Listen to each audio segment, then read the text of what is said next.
कई ऐसे टैक्स भारत की सरकार ने आपके ऊपर लगाए हैं जो अंग्रेजों ने भी नहीं लगाए थे।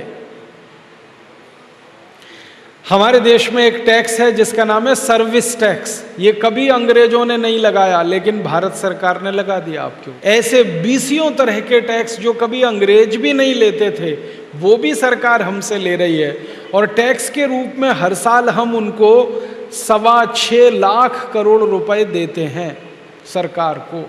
हर साल 6.25 लाख करोड़। 62 साल का हिसाब जोड़ें तो सैकड़ों लाख करोड़ रुपए हमने टैक्स में दे दिया। अब हमने तो टैक्स में दे दिया, क्या सोच कर दिया? आपको अगर मैं पूछूं कि आप सरकार को इनकम टैक्स क्यों देते हैं, सेंट्रल एक्साइज ड्यूटी क्यों देते हैं, सर्विस टैक्स क्यों देते हैं, वैल्यू एडेड टैक्स क्यों देते हैं, तो आप कहेंगे देश का विकास करने के लिए। और सरकार टीवी में भी आपको यही बताती है कि देश का विकास करना है तो ईमानदारी से टैक्स भरिए। विज्ञापन आता है कि नहीं? आयकर विभाग का विज्ञापन आता है, इनकम टैक्स का आता है, सर्विस टैक्स वालों का आता है। ईमानदारी से कर भरिए। उसमें छोटे बच्चों को माता पिता के साथ कई बार दिखाते हैं और बच्चे अपने माता पिता से कहते हैं आपने टैक्स भरा। माने इमोशनल ब्लैकमेलिंग पूरे पक्के तरीके से सरकार करती है, टैक्स किसी के ऊपर छूटने ना पाए। और आपको मालूम है जो टैक्स की चोरी आप करें और आपको दंड लगे तो 60 गुना तक जुर्माना लगा देते हैं।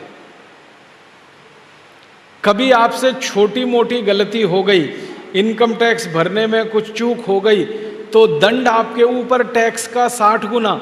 टैक्स निकलता था 10,000, तो इसका 60 गुना दंड आपके ऊपर, 6 लाख। तो सरकारें दंड भी लेती हैं, टैक्स भी लेती हैं, सारा पैसा इकट्ठा करती हैं और आपको सरकार बोलती है कि ये सारा पैसा हम खर्च करेंगे विकास के लिए, गरीबी खत्म करने के लिए, बेकारी खत्म करने के लिए। लेकिन 62 साल में तो आज़ादी के बाद के आंकड़े कह रहे हैं, और आंकड़े मेरे नहीं हैं, भारत सरकार के। हमारे देश में इस समय जो प्रधानमंत्री हैं उनका नाम है डॉक्टर मनमोहन सिंह। इनके एक सहयोगी हैं, बहुत बड़े अर्थशास्त्री हैं, उनका नाम है अर्जुन सेन गुप्ता। बहुत बड़े अर्थशास्त्री। 5 साल उन्होंने एक अध्ययन किया और अध्ययन करने के बाद उन्होंने बताया कि 84 करोड़ लोग इतने गरीब हैं जो एक दिन में 20 रुपए भी खर्च नहीं कर सकते। 20 रुपए में तो 1 किलो आटा भी नहीं आता आजकल, 1 किलो सब्जी भी नहीं आती, 1 किलो दाल भी नहीं आती। कुछ दालें अगर खरीदनी पड़े तो 20 रुपए में 1 पाव आ जाएगी, 250 ग्राम। 80-80 रुपए किलो की दालें हो गई हैं, 50-60 रुपए किलो की सब्जियां हो गई हैं। 20 रुपए में तो पानी की बोतल 1 लीटर की, 20 रुपए लीटर दूध। माने हमारे यहाँ आज़ादी के 62 साल में इतनी महंगाई बढ़ गई है, अब तो नमक 15 रुपए किलो आता है इस देश में, पैकेट में बंद। तो 20 रुपए जिनके पास एक दिन में खर्च करने के लिए नहीं है, ऐसे 84 करोड़ लोग हैं इस देश में, तो वो क्या खाते होंगे, क्या पहनते होंगे, क्या जमीन पे बिछाते होंगे, कैसे उनके बच्चे पढ़ते होंगे, कहाँ उनका इलाज होता होगा। आप सोचें तो हृदय में हाहाकार मचता है। क्या हो गया हमारे देश को? क्यों नहीं गरीबी दूर होती? क्यों गरीबी बढ़ रही है? बेकारी दूर क्यों नहीं हो रही है? लाखों करोड़ों रुपए के टैक्स हम सरकार को दे रहे हैं, फिर भी विकास का काम नहीं हो पा रहा है।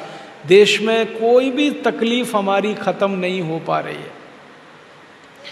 जब इस सब विषयों पर अध्ययन करना शुरू किया तो कुछ मैंने दस्तावेज इकट्ठे किए, तो उसमें से जो जानकारी मिली वो बिल्कुल अलग है। जानकारी ये मिली कि आज़ादी के 62 साल में इस देश के लोगों ने टैक्स का जितना पैसा सरकारों को दिया, उसमें से 80% आपका धन नेताओं और अधिकारियों ने लूट लिया। 80%।